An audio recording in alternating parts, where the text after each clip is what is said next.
जय हिंद साथियों, आप सभी का स्टडी विद उमराव चैनल पर हार्दिक स्वागत है, अभिनंदन है। दोस्तों, आज के इस वीडियो में हम सामान्य विज्ञान को देखेंगे और ये सामान्य विज्ञान के 10वें नंबर की क्लास होने वाली है। बहुत ही शानदार वीडियो होने वाला है आपके किसी भी परीक्षा के पॉइंट ऑफ व्यू से। तो वीडियो की भावनाओं में आप सभी खोने वाले हैं, इसलिए पहले ही लाइक कर दीजिएगा। पहली बार चैनल पर विजिट किया है तो सब्सक्राइब जरूर कीजिएगा, ठीक है। अब हम बात करें कि किन के लिए इम्पॉर्टेंट है। तो बेटा, अगर आपके सिलेबस में आप किसी भी स्टेट के किसी भी एग्जाम की तैयारी कर रहे हैं, अगर सिलेबस में सामान्य विज्ञान है तो बस सही जगह में आए और इससे ज़्यादा विस्तार करने की आवश्यकता नहीं है। ये बात ही अपने आप में बहुत बड़ी है, ठीक है। चलिए, प्रश्न दिया गया है कि अंतर्राष्ट्रीय परमाणु ऊर्जा एजेंसी, बेटा जो अंतर्राष्ट्रीय परमाणु ऊर्जा एजेंसी है, परमाणु ऊर्जा की देखरेख का काम करती है, इसका मुख्यालय कहाँ पर है, ठीक है। तो इसका राइट आंसर है बेटा वियना में। अब आपको बताना है कि ये जो वियना नामक स्थान है जहाँ पर अंतर्राष्ट्रीय परमाणु ऊर्जा एजेंसी का मुख्यालय स्थापित किया गया है, ये ऑस्ट्रिया में पड़ता है या फिर ऑस्ट्रेलिया में पड़ता है, आप लोग बताओगे, ठीक है। अगला प्रश्न है कि भारत के जो प्रथम परमाणु रिएक्टर है उसका क्या नाम है। मतलब कह रहा है भारत का जो पहला परमाणु रिएक्टर है उसका क्या नाम है, ठीक है। तो राइट आंसर है अप्सरा, और विशेष करके सब के सब बॉयज जो होते हैं वो अप्सरा की तलाश में रहते हैं, ठीक है। तो समझ सकते हो राइट आंसर क्या है, अप्सरा, ठीक। चलिए अगले सवाल पर चलते हैं बेटा। भारत में परमाणु ऊर्जा कार्यक्रम का संस्थापक कौन था। भारत में जो परमाणु ऊर्जा का प्रोग्राम चल रहा है इसका संस्थापक किसको माना जाता है। तो बेटा राइट आंसर है डॉक्टर होमी जहांगीर भाभा, ठीक है। Homi Jahangir Bhabha is the right answer. इन्होंने परमाणु ऊर्जा के लिए बहुत सारा काम किया है और जो है इन्हीं की देन है कि आज हम बेहतर तरीके से परमाणु ऊर्जा के क्षेत्र में काम कर रहे हैं और बहुत सारी एनर्जी को हम डेवलप कर रहे हैं। एक वर्ष में भारत रत्न, रत्ना नहीं है, ठीक है, एक वर्ष में भारत रत्न अधिकतम कितने लोगों को दिया जा सकता है। तो इसका राइट आंसर है बेटा 3 लोगों को दिया जा सकता है। एक वर्ष में अगर भारत रत्न देने की बात कर रहा है, भारत का सर्वोच्च पुरस्कार है, ठीक है, सर्वोच्च नागरिक सम्मान है भारत का। तो अगर हम बात करें कितने लोगों को दिया जा सकता है तो अधिकतम 3 लोगों को दिया जा सकता है। ध्यान रखिएगा, बहुत अच्छा प्रश्न है। ये रहा अगला शानदार प्रश्न है बेटा। प्रश्न दिया गया है कि किसी भी क्षेत्र में अधिकतम कितने लोगों को नोबेल पुरस्कार दिया जा सकता है, ठीक है। तो नोबेल पुरस्कार किसी एक क्षेत्र में, वैसे ये बताओ कि नोबेल पुरस्कार कितने क्षेत्रों में दिया जाता है, 6 क्षेत्रों में, 5 क्षेत्रों में, 7 क्षेत्रों में या फिर 8 क्षेत्रों में, ठीक है। ऑप्शन 4 बना दिए आप, राइट आंसर इनमें से बताना, ठीक है। तो किसी भी क्षेत्र में अधिकतम कितने लोगों को नोबेल पुरस्कार, तो एक क्षेत्र में, मान लीजिए मैंने चिकित्सा क्षेत्र की बात की तो इसमें अधिकतम 3 लोगों को जो है दिया जा सकता है नोबेल पुरस्कार, राइट आंसर है, ठीक है। जिस तरीके से अभी हमने भारत रत्न की बात की, भारत का सर्वोच्च नागरिक सम्मान, एक वर्ष में अधिकतम 3 लोगों को दिया जा सकता है। गुरुत्वाकर्षण के नियम का प्रतिपादन किसके द्वारा किया गया। तो बेटा आप जानते हो न्यूटन का नाम जानते हो ना, सर आइजैक न्यूटन का नाम जानते हो। उन्हें बेटा जो है गुरुत्वाकर्षण नियम का प्रतिपादक कहा जाता है या इनके द्वारा गुरुत्वाकर्षण नियम का प्रतिपादन किया जाता है, ठीक है। चलिए यहाँ तक बिल्कुल समझ में आ गया, कोई डाउट नहीं होगा। अगला प्रश्न दिया गया है कि सर्वप्रथम किस धातु की खोज की गई थी। मतलब धातु सबसे पहले कौन सी खोजी गई थी।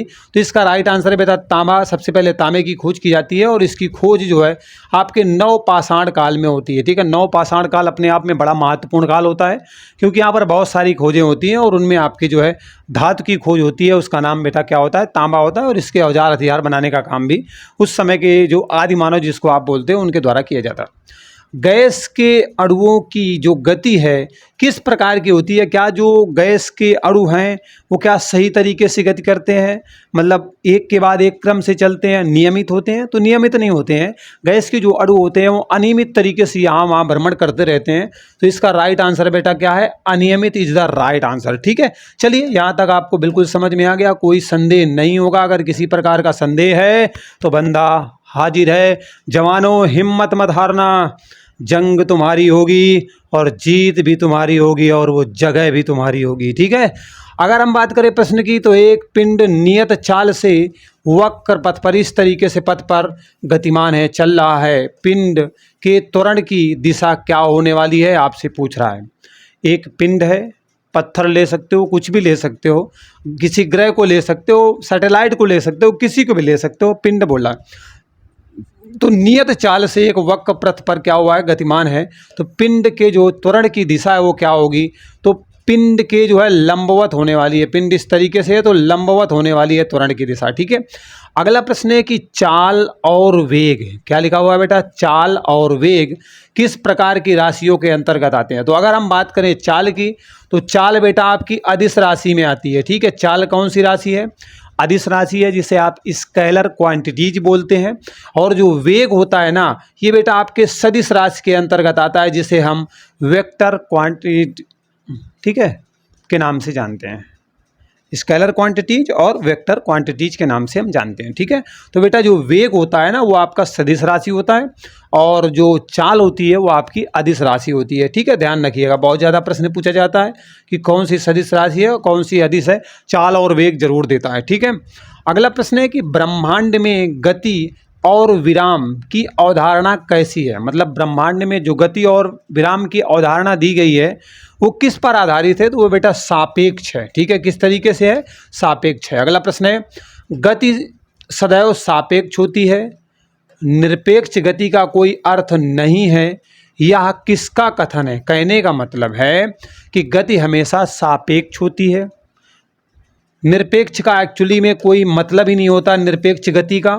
ये बेटा आपके जो है आइंस्टीन के द्वारा कहा गया है, ठीक है। अब यहाँ पर एक प्रश्न बनेगा कि भारत का आइंस्टीन किसे कहा जाता है, आप लोग कमेंट करके बताओगे, ठीक है। मैंने आपको जो है वीडियो में बताया हुआ है, ठीक है। आज की वीडियो में नहीं लेकिन पूर्ववर्ती वीडियो में बताया हुआ है। अगला प्रश्न है कि किसी वायुयान से कोई वस्तु नीचे गिराई जाती है, कोई वायुयान है वहाँ से कोई वस्तु नीचे फेंकी जाती है, आप देख सकते हो आपके मलट्टी के कमांडो मूवी में अक्सर कूदते हुए नजर आते हैं आपको। तो उसकी गति जो है कैसी होने वाली है, तो गति जो होने वाली है वो बेटा प्रक्षेप गति होने वाली है, ठीक है। किसी वस्तु के गिराने की बात कर रहा है, किसी व्यक्ति की नहीं, ठीक है। अगला प्रश्न है कि बेटा जो वर्षा की बूंदें हैं जब वो गिरती हैं ना तो एक समान गति से गिरती हैं या फिर एक समान वेग से गिरती हैं या फिर एक समान त्वरण से गिरती हैं, ठीक है। कहने का मतलब है वर्षा की जो बूंदें होती हैं क्या वो एक समान गति से गिरती हैं या फिर एक समान त्वरण से गिरती हैं, तो इसका राइट आंसर है कि जो वर्षा की बूंदें होती हैं ना वो एक समान त्वरण से नीचे पृथ्वी पर गिरते हैं, ठीक है। झमाझम बारिश होती है और आप सभी लोग आनंद लेते हैं बारिश का, ठीक है। अगला प्रश्न है कि अगर किसी पिंड को ऊपर की ओर फेंका जाता है तो उसमें त्वरण होगा या फिर मंदन होगा। किसी वस्तु को ऊपर की ओर फेंक दिया, मान लीजिए कोई व्यक्ति है उसे उठा के हमने ऊपर फेंक दिया, तो आपसे पूछ रहा है कि उसमें क्या होने वाला है, त्वरण होने वाला है या फिर मंदन होने वाला है, तो मंदन होने वाला है, ठीक है। धीरे धीरे धीरे धीरे करके वो नीचे फर गिरेगा आगे धड़ाम से, ठीक है। तो मंदन इज द राइट आंसर। अगला प्रश्न है कि संपर्क बल के अंतर्गत कौन कौन से बल आते हैं, मतलब संपर्क बल के अंतर्गत कौन कौन से बल आते हैं। तो एक तो मैं ताकत लगा रहा हूँ, पेशी बल यूज कर रहा हूँ मैं। दूसरा आपका घर्षण बल होता है जो आपके, अब विशेष करके गाड़ियों की हम बात करें तो गाड़ियों के चलने की विपरीत दिशा में काम करता है, गाड़ी को रोकने का, टायरों को जो है रोकने का काम करता है। तो एक तो पेशी बल होता है, दूसरा आपका घर्षण बल होता है बेटा। ये संपर्क बल के अंतर्गत आते हैं, ठीक है, क्योंकि कहीं ना कहीं संपर्क में रहते हैं, ठीक। कोई सतह के तो कोई आपके पेशियों के, ठीक है।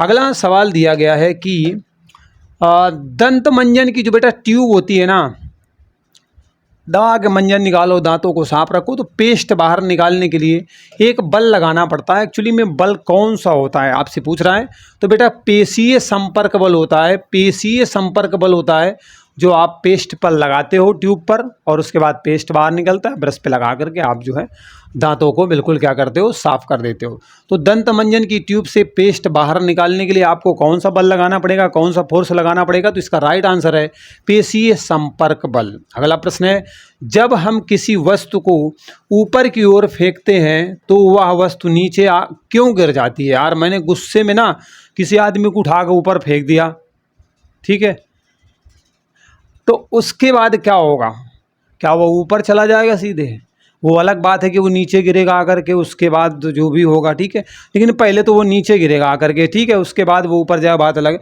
तो इसमें कह रहा है गुरुत्वाकर्षण बल की वजह से ऐसा होता है, पृथ्वी का जो गुरुत्वाकर्षण बल है वो काम करता है और इस वजह से किसी वस्तु को हम ऊपर फेंकते हैं वो नीचे गिराती है। बॉल एक अच्छा खासा उदाहरण है, गेंद उदाहरण है, क्योंकि हमारे यहाँ पर क्रिकेट प्रेमियों की संख्या ज़्यादा है, जल्दी समझ जाते हैं, ठीक है। अगला प्रश्न है कि अपने कक्ष में एक उपग्रह पृथ्वी के चक्कर लगाता रहता है, मतलब अपने कक्ष में एक उपग्रह है, ठीक है, वो क्या कर रहा है, पृथ्वी के चक्कर काटे जा रहा है, काटे जा रहा है, यहाँ पर चंद्रमा की बात कर रहा है।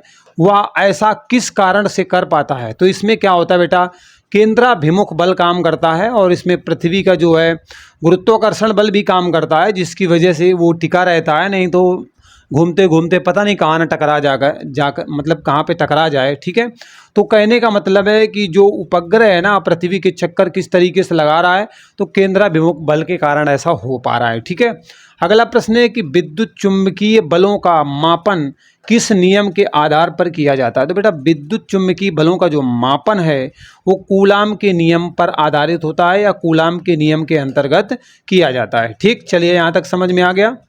अगर किसी प्रकार का कोई संदेह है तो आप हमें कमेंट करके बता सकते हैं।